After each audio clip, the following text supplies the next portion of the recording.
Thumb, 1908, the billion-dollar ghost city. What happens when a dream is so big it collapses under its own weight? Ordos, a city meant to embody modernity and ambition, rose from the desert in 2008 as one of the most expensive urban projects in the world. Built with the hope of becoming a booming metropolis in Inner Mongolia, Ordos was designed to house millions of people, boasting grand avenues, opulent mansions, and towering skyscrapers. But there's one problem: no one ever moved in. From the outset, the vision for Ordos seemed unstoppable. It was more than just a city. It was a monument to China's explosive growth, a symbol of the country's rising global power. At its peak, the city was expected to be home to a thriving population, working in a modern, futuristic environment. But reality quickly became a stark contrast to this vision. Why did Ordos, which spent billions of dollars constructing high-end luxury homes and massive urban infrastructure, end up as a desolate ghost town? The answer lies in the heady mix of ambition,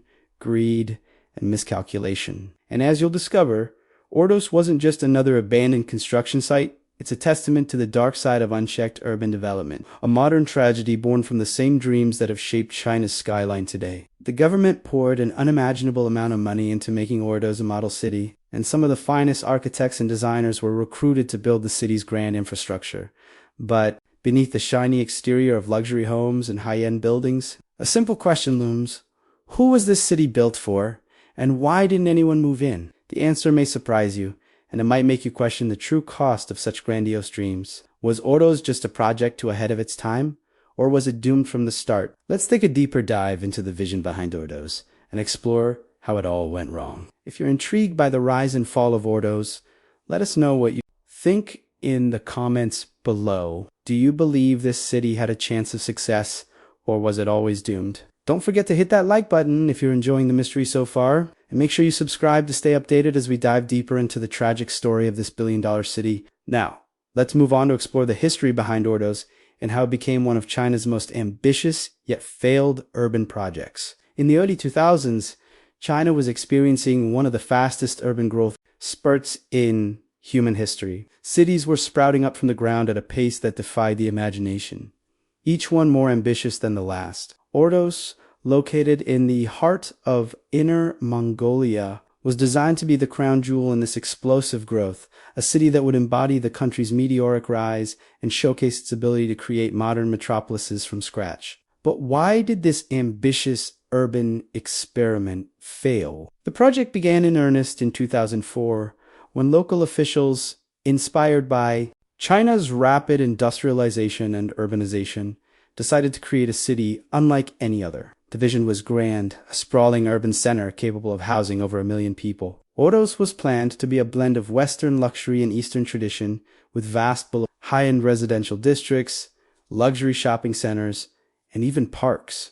Its creators envisioned it as a futuristic metropolis, with all the amenities of a modern city, a destination for people from across the country and even the globe. The Chinese government threw billions of dollars into the project, determined to showcase their ability to construct cities from the ground up. They enlisted world-renowned architects and designers to bring their vision to life, and within just a few years, Ordos had developed vast neighborhoods, highways, shopping malls, and skyscrapers. It was a city of promise, full of potential, but despite the sheer scale of the project, something was missing residents. While the government's ambition was undeniable, the fundamental issue was that Ordos lacked an actual purpose for its citizens. Unlike other Chinese cities, where there was an established industry or economic base, Ordos was essentially built from the ground up without a clear understanding of what would draw people to the city. As a result, a ghostly silence started to settle in, and a city that was supposed to become a bustling hub for millions became eerily empty. Why did this happen? Was it a victim of overly ambitious planning, or was it something else?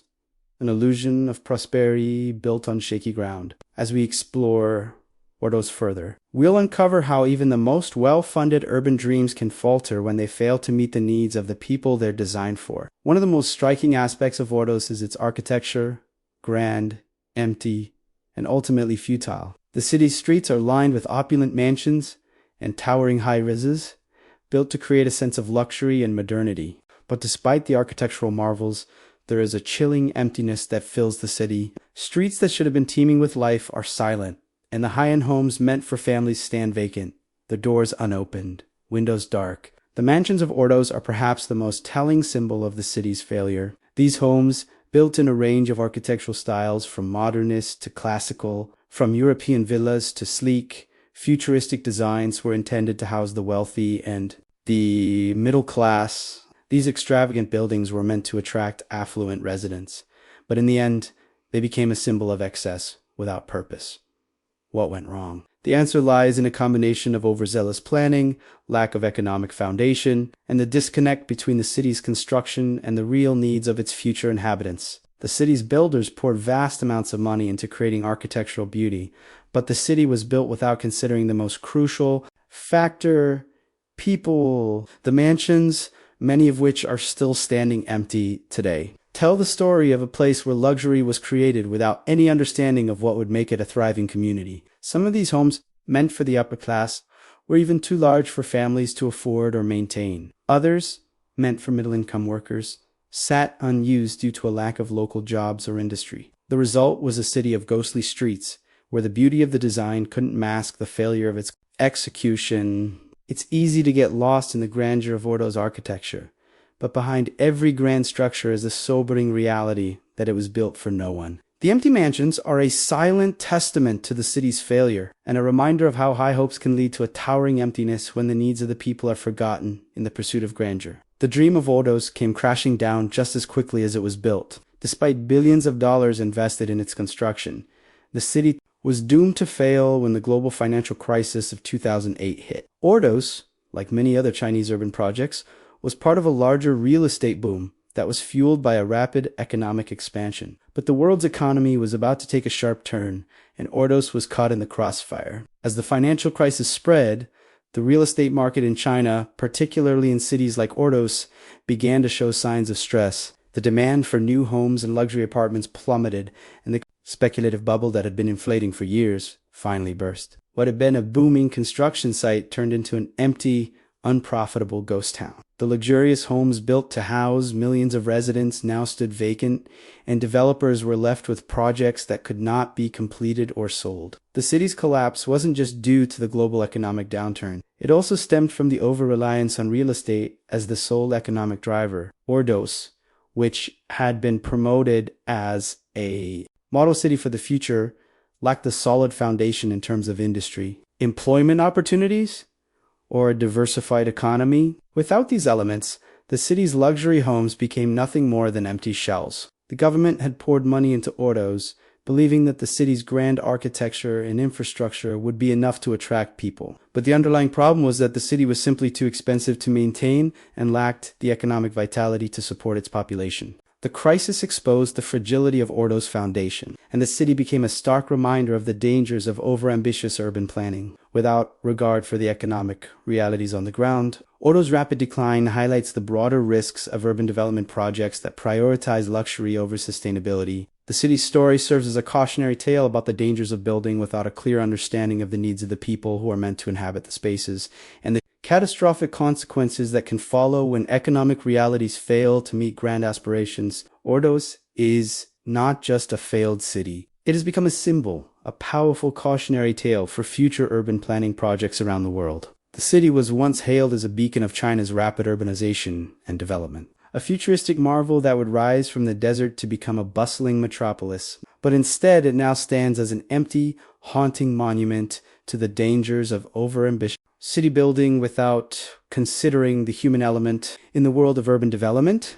Ordos is often cited as the ultimate example of what can go wrong when grand visions are pursued without a deep understanding of what makes a city thrive. Its empty streets and vacant mansions reflect the shortcomings of building a city with no clear economic or social foundation. It serves as a stark reminder that cities are not just about structures, roads, and buildings. They are about people, communities, and the ecosystems that support them. As the world continues to face rapid urbanization, with millions of people moving to cities every year, the lessons from Ordos are more important than ever. The idea of building massive, empty cities with no clear purpose is not just financially irresponsible. It's morally irresponsible. Ordos proves that cities cannot be built in isolation from the needs of the people who are supposed to live in them. It highlights the importance of sustainability, long-term planning, and most importantly, understanding the social, cultural, and economic needs of residents before building a city. The city of Ordos was meant to be a showcase of modernity, a symbol of China's global power, but instead, it became a symbol of failure. It shows the world the dangers of chasing urban fantasies without grounding them in the real, everyday needs of human life. And while Ordos may have been a grand dream, it is now a permanent reminder that the most impressive cities are those that are built to last, not just in architecture, but in the lives they are designed to sustain. Ordos wasn't just a city built on ambition, it was a city built on a real estate bubble that never materialized. While the government and developers pushed forward with the construction of grand, empty homes, the city lacked the economic foundation necessary to attract the very people it was designed for. So why did no one move in? The answer lies in the speculative nature of the real estate market that Ordos was part of. During China's urban expansion in the 2000s, there was a massive push to build new cities, with many hoping to capitalize on rising demand. However, Ordos was different. Instead of being built with the intention of serving a specific purpose or attracting a specific industry, Ordos was constructed as a luxury development, largely aimed at the upper class. It was a showcase of wealth and power, but that power was built on unstable foundations. China's economy was booming at the time, but the country was still transitioning from an industrial economy to a consumer-driven one. Ordos planners, in their eagerness to create a city of luxury and excess, didn't account for the fact that such lavish homes would require a large, stable middle class to support them. The lack of a viable job market or industrial base left Ordos unable to support the high-end real estate that had been constructed. The city's developers had failed to consider the economic needs of the residents. While beautiful homes and grand buildings were built, they didn't take into account what would attract people to actually live in the city. There were no factories, no businesses, no industries. Ordos didn't have the necessary infrastructure or economic opportunities to sustain its population. In the end, the vast majority of the city's luxury homes sat empty, with no one able or willing to afford them. This massive real estate crisis in Ordos is a stark example of what happens when cities are built with little regard for their long-term viability. It underscores the importance of not just building beautiful spaces, but creating sustainable economies, job opportunities, and communities that people actually want to be a part of. The story of Ordos would not be complete without examining the role of the Chinese government in its rise and fall. The government, eager to showcase its rapid urbanization and economic prowess, played a pivotal role in the creation of this ill-fated city. However, despite its promises and ambitions, the government failed to deliver on key aspects that were essential for the success of Ordos in the early 2000s. China's leadership was eager to demonstrate its power through massive infrastructural projects. Ordos, a city planned to be a symbol of modernity, was positioned as one of the flagship urbanization efforts. Government officials promoted the project with grand speeches, highlighting Ordos as the future of urban living, a city of tomorrow that would lead the country's economic transformation. They envisioned a bustling metropolis where industry and residential living coexisted, attracting millions of people. But behind the government's bold promises lay a lack of clear planning and foresight. Ordos was designed with the belief that its luxury homes, massive and sprawling urban landscape would attract people simply because they were new and modern. Government poured billions into the project, but it overlooked the fundamental issue. Creating a city for people requires more than just building infrastructure. It requires building a sustainable economy with opportunities for residents to live, work, and thrive. The government's failure to consider the economic realities, the lack of industry, jobs, and affordable living spaces for the working class led to the city's downfall. The officials who oversaw the development of Ordos failed to address these critical gaps in the planning process. They relied too heavily on the belief that the city's opulence and modern design would automatically draw in residents, but without a strong, sustainable economy to support them, the city was bound to fail. In many ways, Ordos serves as a reflection of the government's broader approach to urban development, a focus on speed and scale, often at the expense of careful, thoughtful planning. The government's ambition to create something grand and monumental blinded them to the human element that is crucial to the success of any urban project. Ordos stands as a reminder of the importance of balancing ambition with practical, long-term planning. Today, Ordos stands as a chilling reminder of what happens when grand dreams are not grounded in reality. The city, once envisioned as a thriving hub, now sits mostly abandoned, its streets eerily silent. The vast mansions, luxury homes, and grand infrastructure remain, but they are emptying. Urban landscape that never lived up to its promise. Despite the vast investments made in building Ordos, the city never reached its intended population. What was supposed to be a bustling metropolis is now little more than a ghost town. Its wide boulevards, designed to accommodate a thriving community, stand devoid of life. The high-end shopping malls, built to cater to the affluent, sit empty, their glass windows reflecting nothing but the quiet of the empty streets. The mansions meant to house wealthy residents are now nothing more than hollow shells of ambition. But while Ordos remains largely abandoned, its legacy is far from forgotten. The city serves as a cautionary tale for urban planners around the world. A stark warning about the dangers of overambitious development without a solid foundation. It also reflects the broader issues of China's rapid urbanization, the struggle to balance growth with sustainable living conditions, and the challenges of building cities that people will actually want to call home. Despite its failure, Ordos still draws visitors, many of whom are curious about the ghost town that once promised so much. Tourists walk the empty streets, marveling at the scale and grandeur of a city that never came to life. But even as visitors are fascinated by the scale of the empty buildings, there's a palpable sense of loss. The potential that Ordos once had, the dreams of creating a modern urban center in the heart of China, now seems like an unfulfilled promise. Ordos remains a powerful symbol of the risks of unchecked ambition in urban planning. Its legacy is one of wasted resources, misplaced hopes, and a haunting reminder of the importance of building cities that serve people, not just the ambition of those who create them. The story of Ordos is not just one of empty streets and abandoned buildings. It is also a story of human dreams that were never realized. Behind the construction of this massive city were countless people who believed in its vision, from the architects and designers to the workers who built its infrastructure. But in the end, those dreams were crushed by the reality of economic failure and a lack of meaningful purpose for the city's creation. For the workers, Ordos represented hope for stable jobs and a better life. They believed in the city's promise and its potential for growth, but as the buildings rose and the city's grand infrastructure took shape, the reality set in. Ordos was a city that lacked any true foundation for long-term success. Without jobs, without industry, without a viable economy to support its population, the city was destined to fail. Some of the original builders, who had worked tirelessly to create Ordos, found themselves unemployed as the city's promise faded. The buildings they had constructed, the streets they had paved, now stood as a testament to their labor, but with no one there to occupy them. The workers who had poured their sweat into creating something grand were left with nothing, their dreams of a better life unfulfilled, just as the city's residents never materialized. The story of Ordos is also one of personal loss. For the people who had invested their hopes in this new city, people who believed that it would change their lives, the collapse of the project was devastating. Real estate investors lost millions. Families who had hoped to build a future in Ordos were left with nothing. The empty homes that had been built with such care and attention now stood as stark reminders of the broken promises that had driven the city's creation. Ordos was supposed to be a place of opportunity, of prosperity. But for the people who believed in it, it became a symbol of lost dreams and abandoned hopes.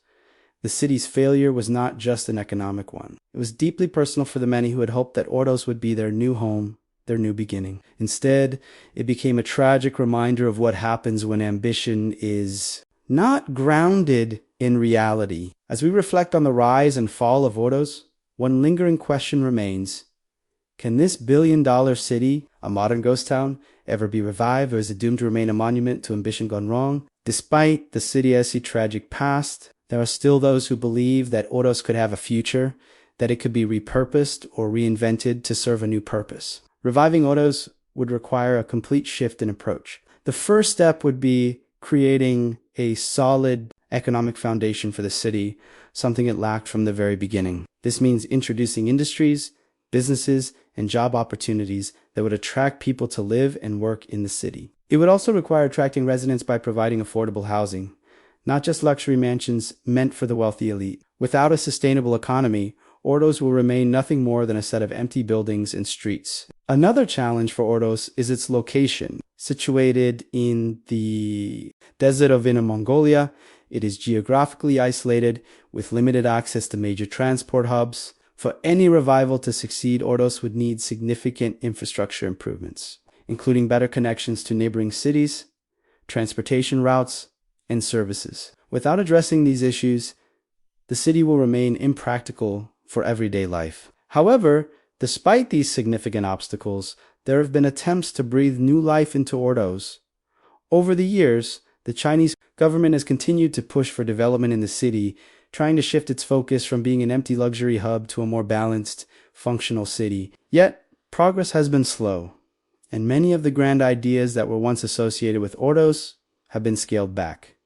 The question remains, is it too late for Ordos? Can it be repurposed into something meaningful, or will it forever serve as a cautionary tale of failed urban planning? Perhaps, in a few decades, the city will stand as a testament to the dangers of overbuilding without considering the true needs of the people it was meant to serve. Or maybe, through innovation and resilience, Ordos will find a way to rise from the ashes and redefine itself for a new generation. Only time will tell if Ordos is doomed to be an empty relic, or if it will one day rise again. If you've made it this far, thank you for joining us on this fascinating journey through the rise and fall of Ordos. If you enjoyed the story, don't forget to hit the like button to show your support. We'd love to hear your thoughts. What do you think about Ordos? Do you believe it can be revived, or is it beyond saving? Leave a comment below with your opinion or your own theories about the future of this ghost town. Make sure to subscribe to the channel if you haven't already, and ring the bell so you never miss an update on more intriguing stories like this. And if you're ready for another deep dive into a city's rise and fall, check out the next video on your screen right now. You won't want to miss it.